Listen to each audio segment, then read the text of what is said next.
How grateful we are to be able to come together like this and to be able to share the goodness of God and his ways.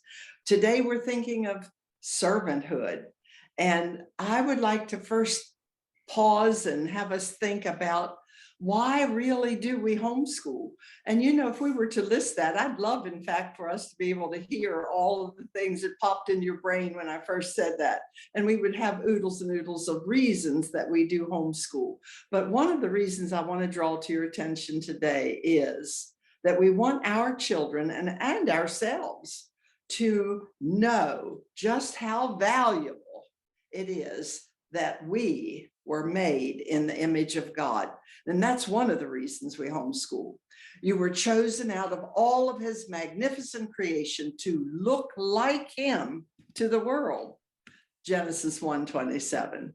He gave his book of instructions so that you and your child would see his clear picture, beginning to end. 2 Timothy 3:16 and 17. His holy book would also show you how you and your child fit in and where and how. 1 Corinthians 12:12. It would show you where each one's gifts came from and why they were given to you.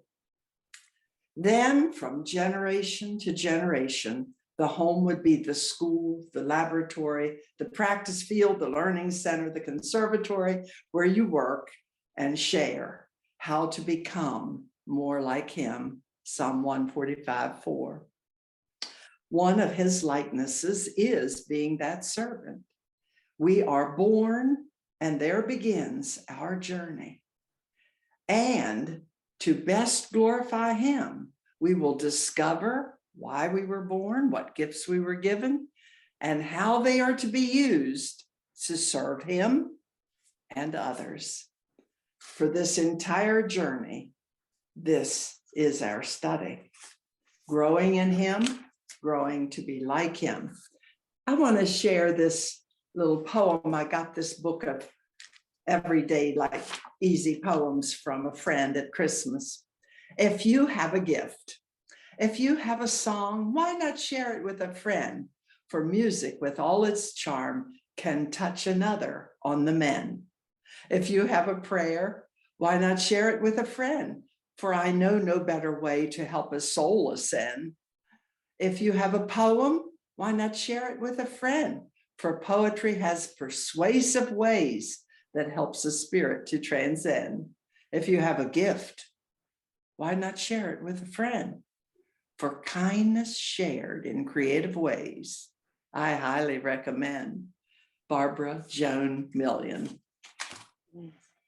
As we're thinking of that servant, as we're thinking of those gifts, and as we're thinking of them being different one to another, I want to first kind of look behind the scenes, if you please, with 2 points. Now we're thinking of how in our home do we encourage servanthood? How in our home do we teach that servants grow out of our teaching? How in our home do we become servants ourselves so that they see that model, and so on? So we're looking at homeschool and serving and your family. Well, I'm wanting to kind of lay a little bit of background by sharing these 2 points. Your child may be hungry, and let's check on the roots. Those are the 2 things I want to look at before we talk more about your school and serving.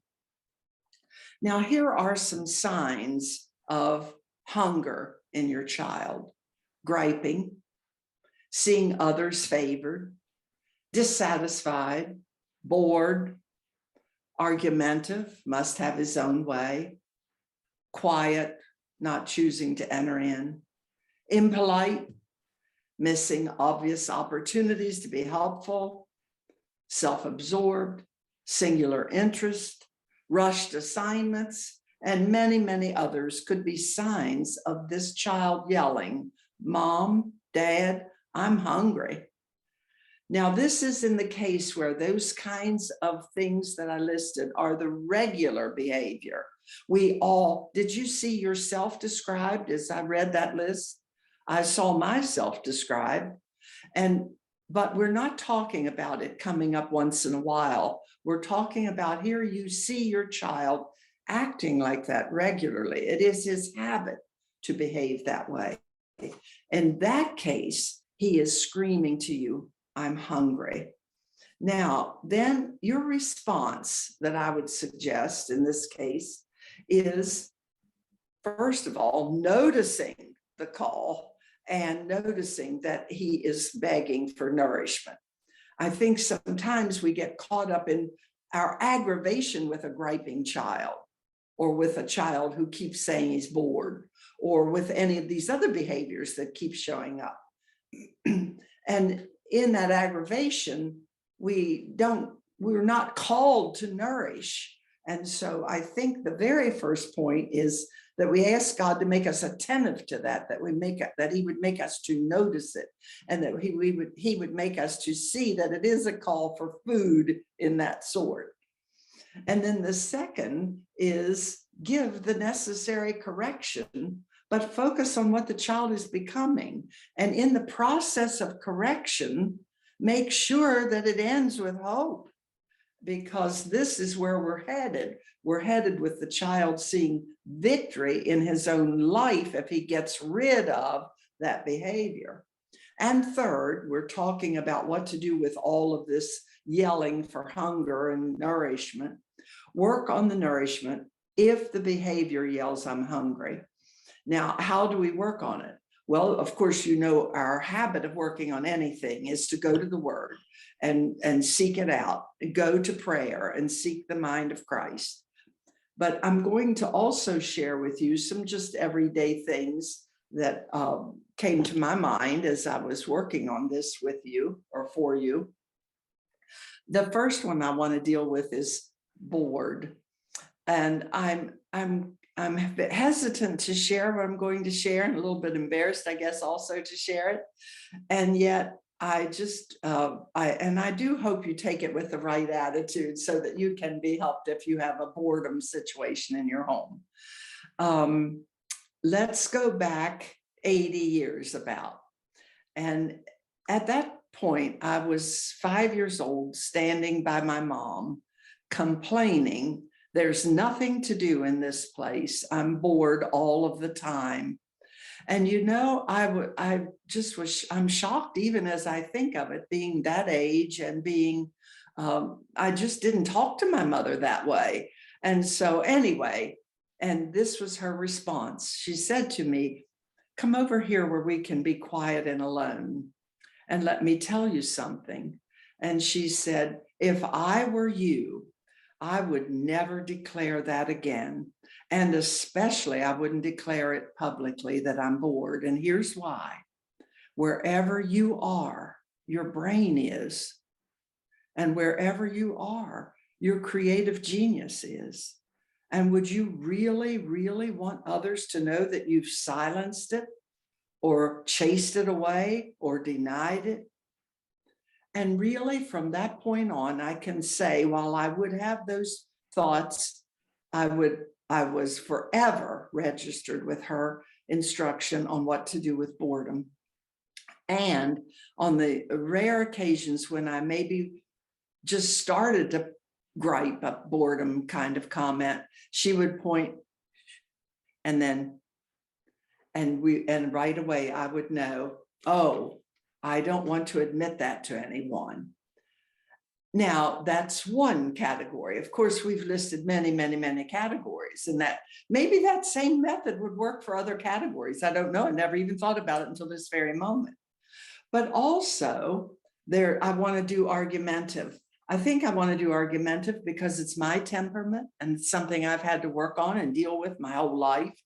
And so I feel like I really, really want to share with you about that.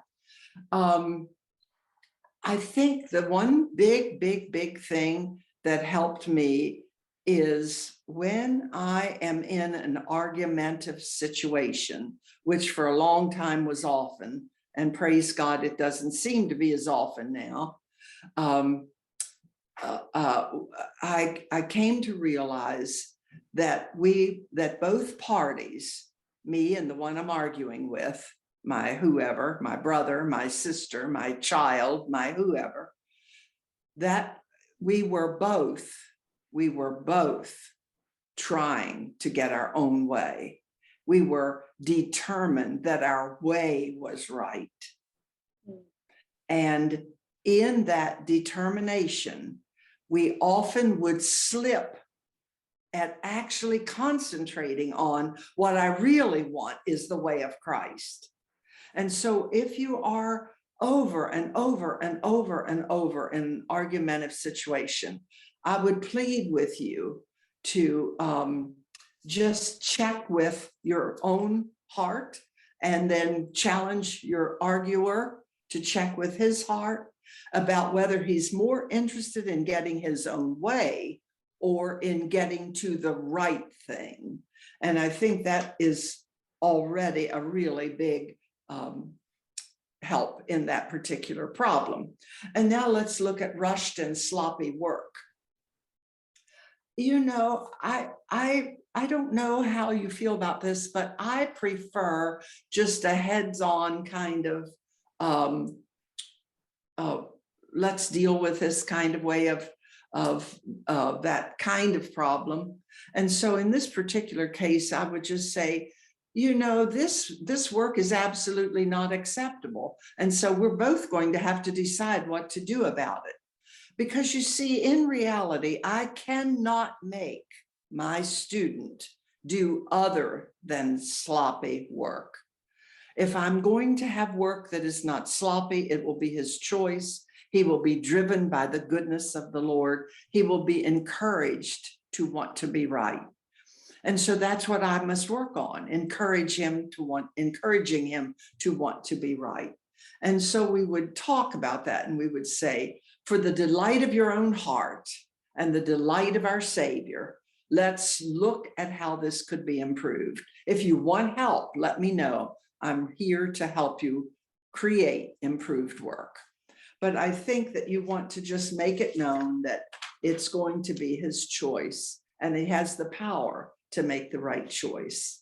Well, in conclusion to just that first point of this behind the scenes getting ready to build a servant, because it is hard for gripers and sloppiness and argumentative and whatever to be excellent servants. And that's the reason we want to deal with that. So here in conclusion, remember that regardless of your response and regardless of the cry for hunger, these always are something to do with the heart. And you want to look at this starving child and pray, Lord, help me give the proper nourishment. It's amazing to me when we cry out like that, how idea after idea after idea will come to us. And we are simply amazed at what God does, simply amazed. Now, the second point was look at the roots and nourish them and feed them. And do you know that every single response a student makes, every decision, how issues are faced, how conclusions are drawn, how he handles fear of failure, how he handles pride of accomplishment, desire to do chores, willingness to participate, attitude toward church, feelings of worth, response to hardships and unpleasant things, every single one of those responses is coming out of what roots have been developed. And so as each response is affected by that, we want to be sure that these roots are nourished. And we want deep and healthy roots that not even the threat of death would destroy. Well, how does the student draw to a conclusion to be a servant in his own home and among others? And how does he discern that this is the right and good thing to do? Or how does he discern any other kind of good behavior to be the right and good thing to do? Well, he grows that roots by years of asking questions. He grows those roots by years of listening to your Bible reading. He grows those roots by years of watching what's going on at church, what's going on around your own dining room table, what's going on as you're dealing with something that you didn't want to deal with, like the car wouldn't start and you had an appointment.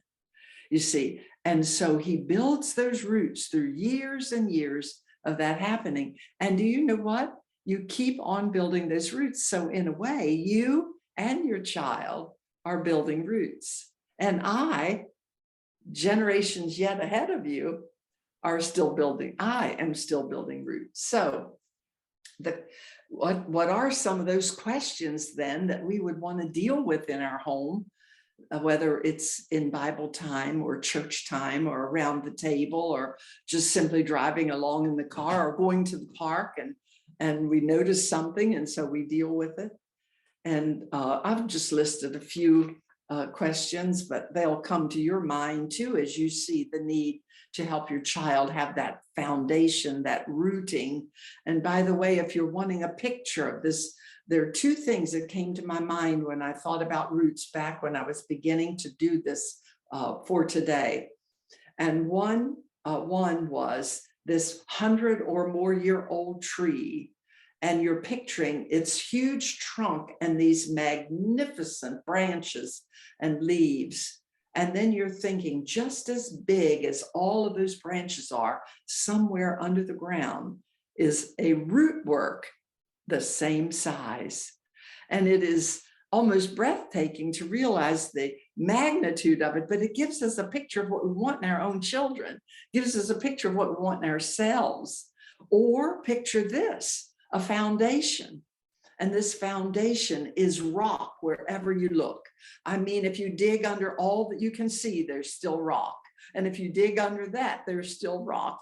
And that's another picture that came to my mind. Both of those pictures, the huge, huge building with this absolute solid rock sound foundation, or this gorgeous old tree, alive with green and a root system just as big as the alive part that I could see.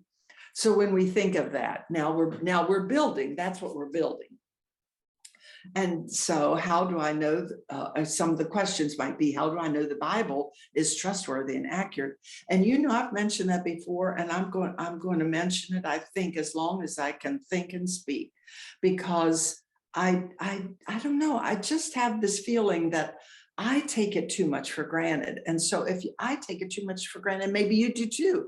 And so I'm anxious for you to have something that you're thinking about, that you're checking whether your child actually believes that on his own, and where you're actually discussing it from time to time. And say you've already discussed it 15 times, at least once a year, your entire 15 years with your son.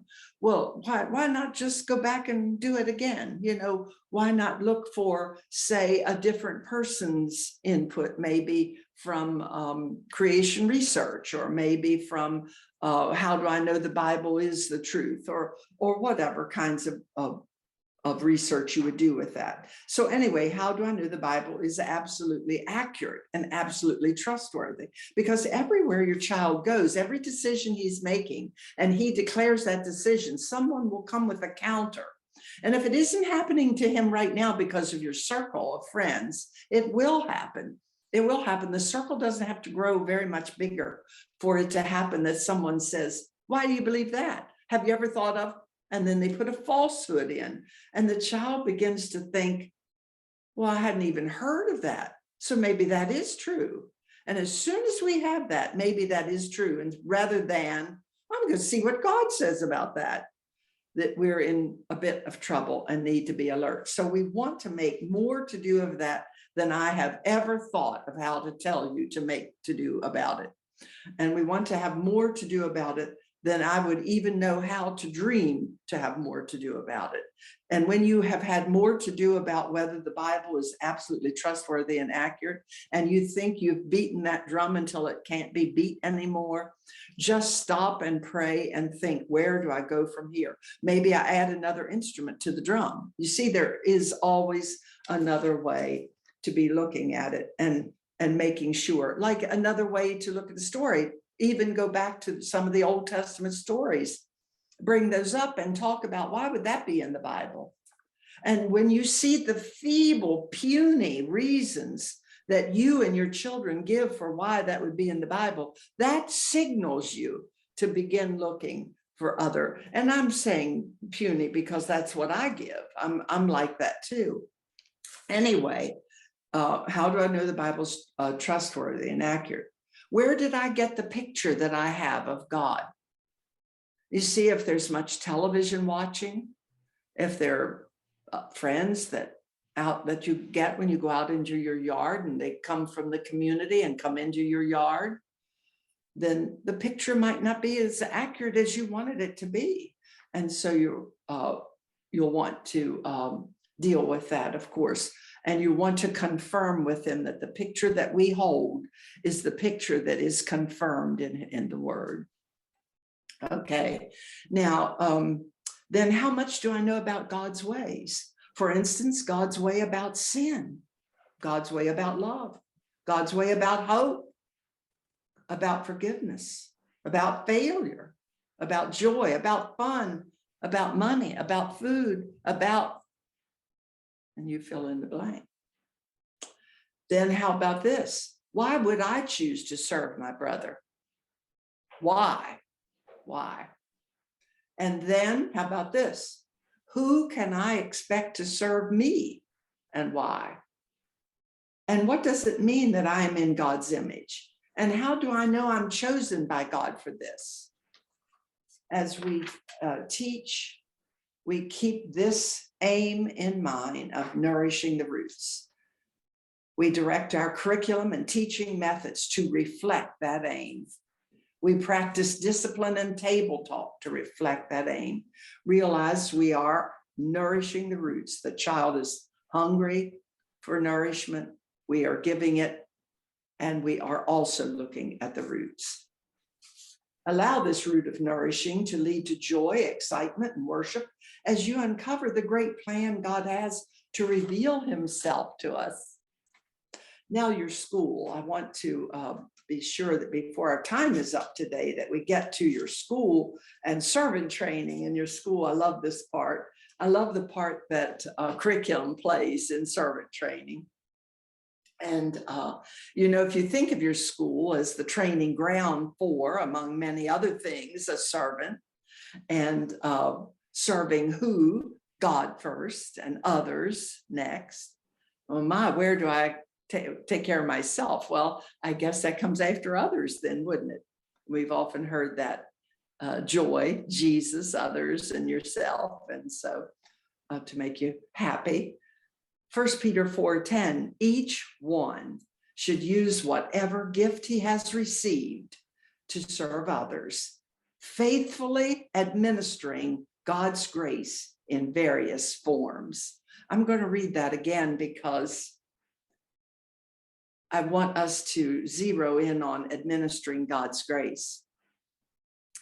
Are you there? 1 Peter 4:10 again. Each one should use whatever gift he has received to serve others, faithfully administering God's grace in its various forms. Now, here's a connection you want your child to very, very wholesomely have. I am called to serve others. I have been given a gift. If I don't know what it is nevertheless still there. I have a gift, a given.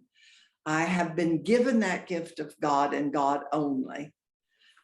Next, I have been given it for the purpose of what? To serve others. And I have been given it to serve others, that in it I might show the administering of the grace of God. Can you imagine? I mean, we could just stop and shout and yell wow to each other and all other kinds of things right now in celebration. We are given a gift from God. The purpose of it, to administer God's grace. Why would he have set it up that way? Because he wants everybody to know him, and he wants us to know what he's like. And so as we go about carrying out this privilege that he has given us, this training that he has given us, this recognition that he has given us, this opportunity that he has given us, as we go about doing it, we are administering his grace. And then everybody that's aware of that gets to see how God's grace is administered. And so it's a beautiful, beautiful thing. And the teacher in the school called to encourage the child, encourage the student. This is what the one who has the gift, that's both the child and the student and the teacher. But the teacher then is also called to train and encourage the student to what? To develop his gift. Why? So that he recognizes his purpose of administering this grace and being a tool for God and others. And so this is what it is. And when we do this, we are, of course, back to our championship approach that we talk about when we talk about school all the time. And I just want to review, because this is what championship is kind of in a nutshell, that all learning fits into God's story. And each student is a part of God's story. And all learning is dependent on God's creative and sustaining power. Now, those are parts of what championship is. And I wanted to review that so you get that picture of what we're talking about as we talk about your school. And now, let's say now that we want to think in terms, that's championship. Now we want to think in terms of stewardship within that framework.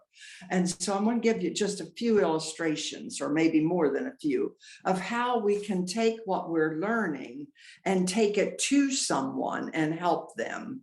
And so we'll be actually acting out that scripture that we just read together. Let's use civics first for an illustration. The student has a textbook. It's being used as just simply a guide, which textbooks often are, and several topics are chosen for more research. Now, of course, we could stop there and go into why would that be, but we know that research is one of the main tools for real learning. And so at any point that this is at all possible, we give the student opportunity for that, an opportunity for real learning. So that is even aside from emphasis on servanthood, but it, of course, is leading to that too. Now, one of the topics of these several topics that we've chosen for research in civics is a bill becoming a law. Okay, now, after the research is done and the student has done a study on that and has maybe even presented his research to someone, he then tries to locate some kind of bill that's going on now in his community and find a politician that is working with that bill. And he has chosen something that he sees to be valuable to his community, to helpful to the citizens, wise in all of its implications.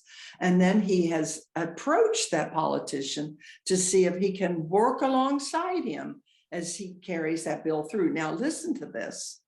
As the bill passes or fails, he considers what God is doing.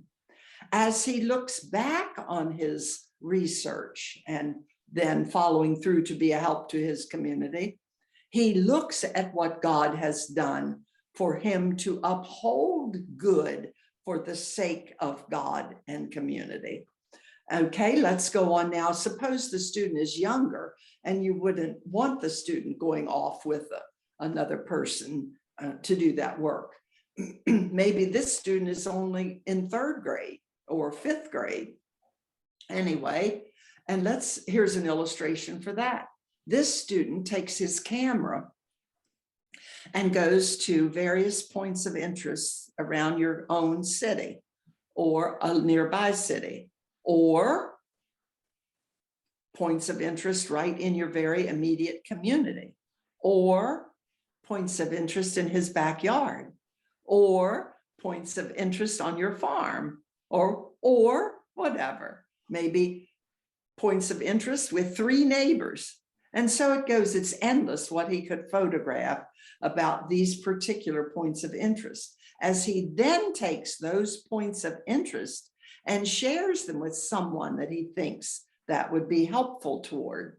For instance, he could share with someone who might be planning a field trip, or he could share with a friend that he has that is not able to get out and play baseball or whatever, or he could share it with another family when two families come together, or he could share it at his at a church group, small group of children or whatever. And so it goes. But why would he be sharing it? He would be sharing it because he would want to take what he had learned to benefit others and to glorify God. Or let's take another example, and this would be older students beyond the first year of high school, even probably, where they are working perhaps in a math project or some other kind of project in their school where they want to learn to build a porch. Now here they would be learning cost effectiveness. They would be learning what are the best materials, what materials endure longer than others. There would be many, many things they would have to learn. How to do the drawing, how to make the drawing substantial, how to make it fit the house they're putting it on. And then they could find a house to put it on. Or if they found a need, then they could make their drawing fit the need. And so with that, they would be doing school and they would be doing helps with their school. Now, here's a point I want to make. Oftentimes, we will see this called community service. And oftentimes we'll have piles of community service opportunities facing students, and they will pick something they're interested in, and they will go and do it, and they will be applauded. This is not what we're talking about. We're talking about where this student sees himself a servant doing something for the glory of God that helps those around him, bringing a little bit of kingdom business, a little bit of the goodness that God represents into their own back door or into their own street or into their own farm community or whatever. Okay, now when we're thinking about, I'm carrying on this same idea for how do students do this, because I know that you want to do it, and I think the more ideas we share, the easier it is for you to find one or two to get busy with right away. And it's also that you see what you are already doing and you celebrate that. And that's a wonderful idea too, and a wonderful point.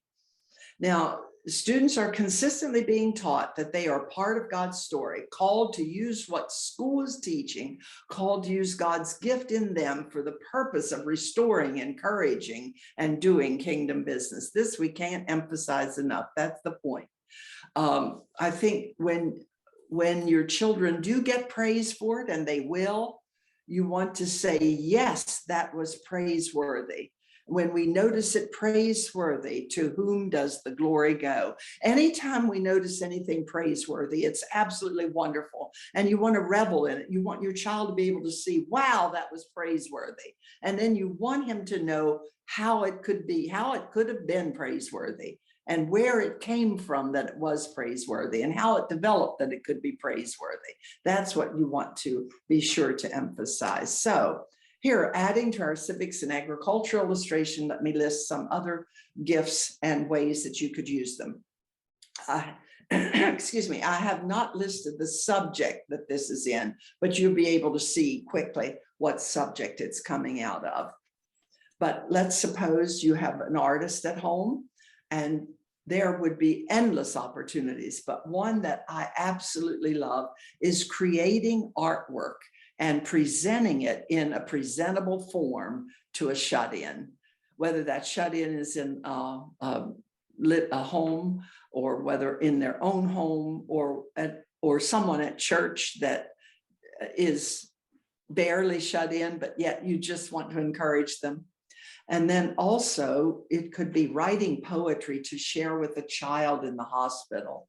Oh, I mean, when children get visitors, of course, when visitors are possible, writing that poetry it just is uplifting to them. And also it makes them feel valued and hopeful. How about knitting mittens for the homeless? How about beginning a small business and using your profits to fund some project that's helpful to other people? How about learning to measure properly and bake a goodie for a neighbor? I mean, a neighbor could just be me or you, or could be anyone.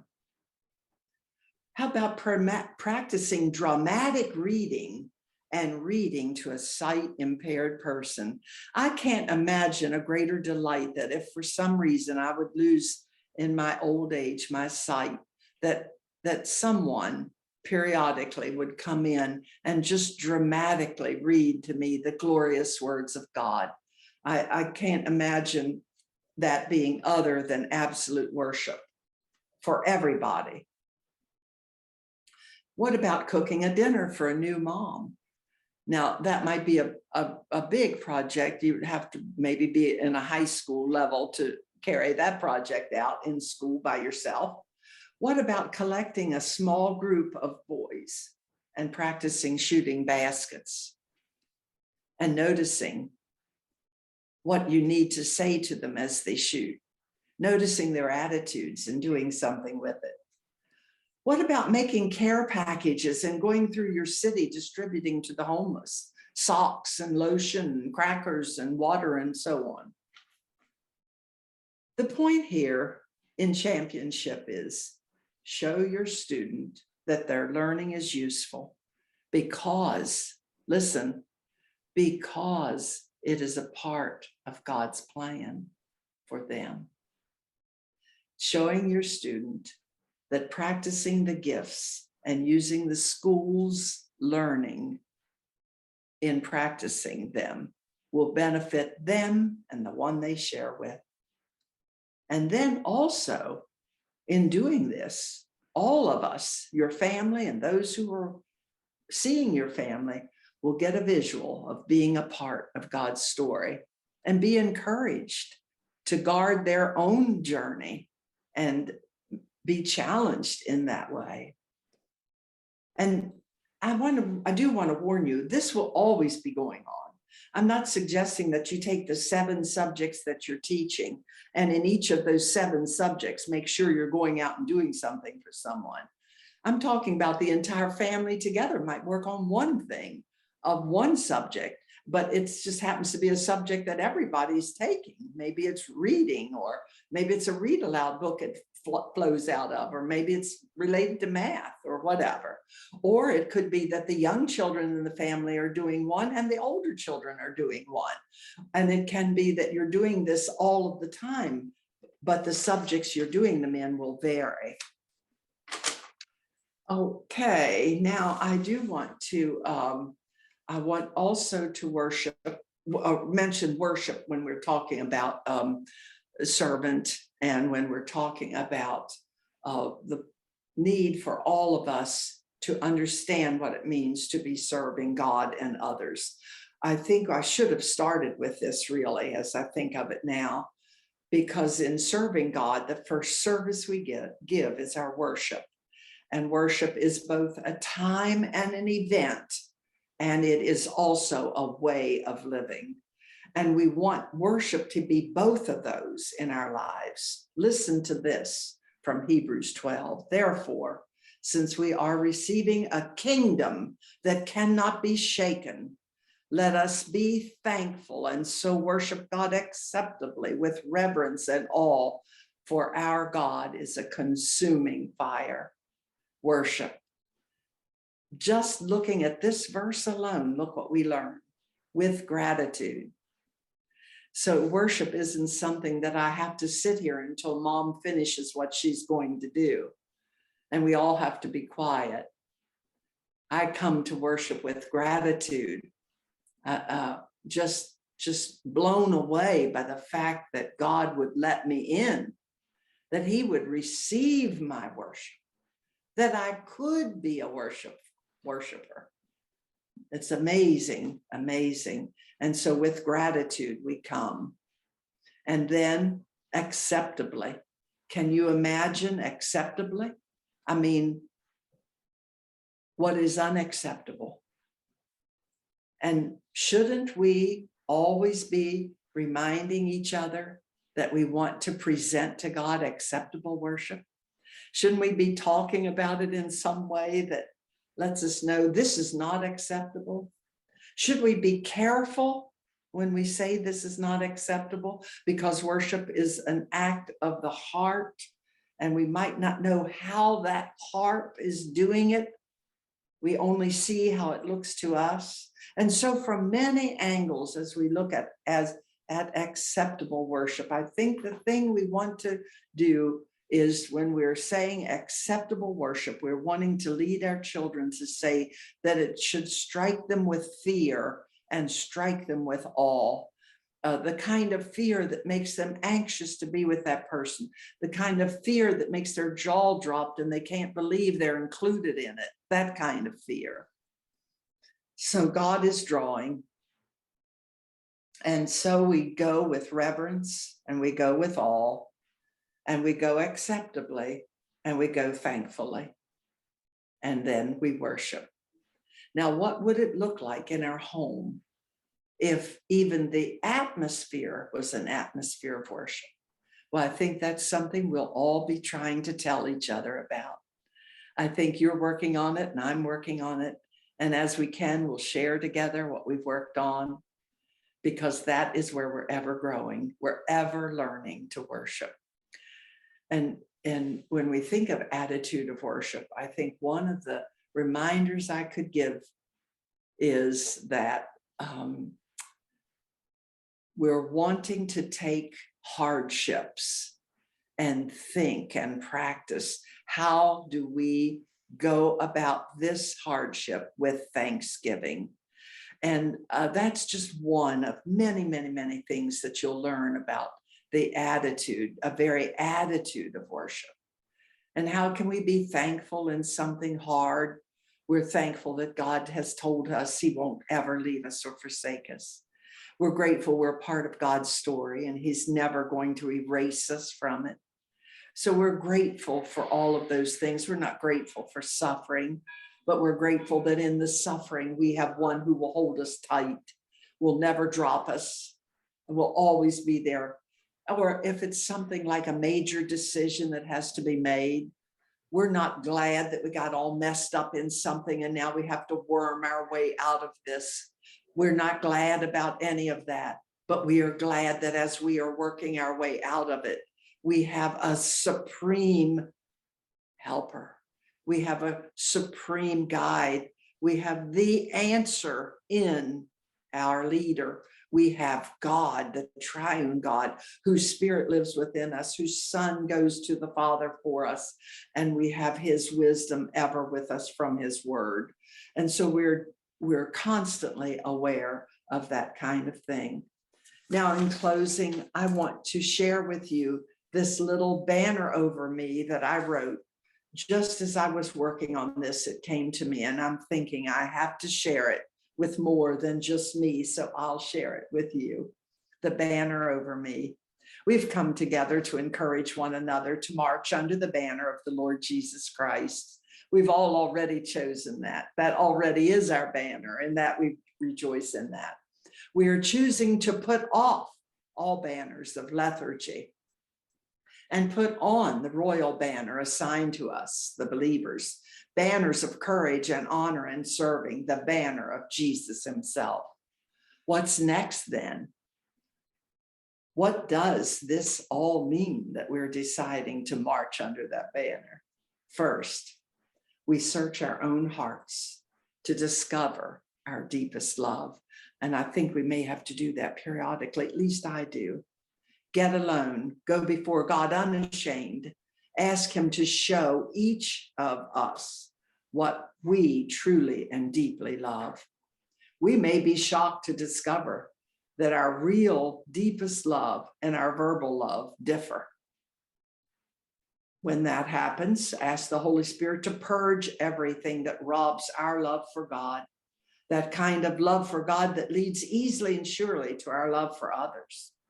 We may gasp and argue a bit, but stay on task, and we will be determined to not rise from our knees until we are sure the purging is complete. Each of us searching our own hearts for what is our deepest love, honestly. Secondly, we will surrender and do a full and complete school cleaning Every line of our schedule will be viewed in light of the banner we wave, reflecting our deepest love. Every textbook, every read aloud will stare at us as our new eyes make a judgment from the view of our deep love.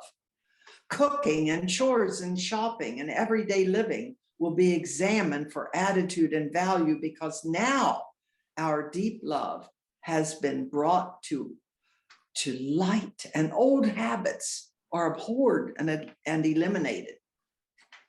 Students will view assignments as opportunities to know the creator and sustainer of all things, who for his own glory gives them the privilege to learn and know and study. Relationships will grow in strength and intimacy as Christ becomes the sure and only valued model. Rest will not be denied, because now it has become a pure test for quiet obedience. Well, let's gather our banners. Let's check our titles. As Jesus Christ followers and disciples, with joy, we will hold them high. And he, Christ, is the head of the body, the church. He is the beginning, the firstborn from the dead, that in everything he might be preeminent. Colossians 1:18, our deepest love.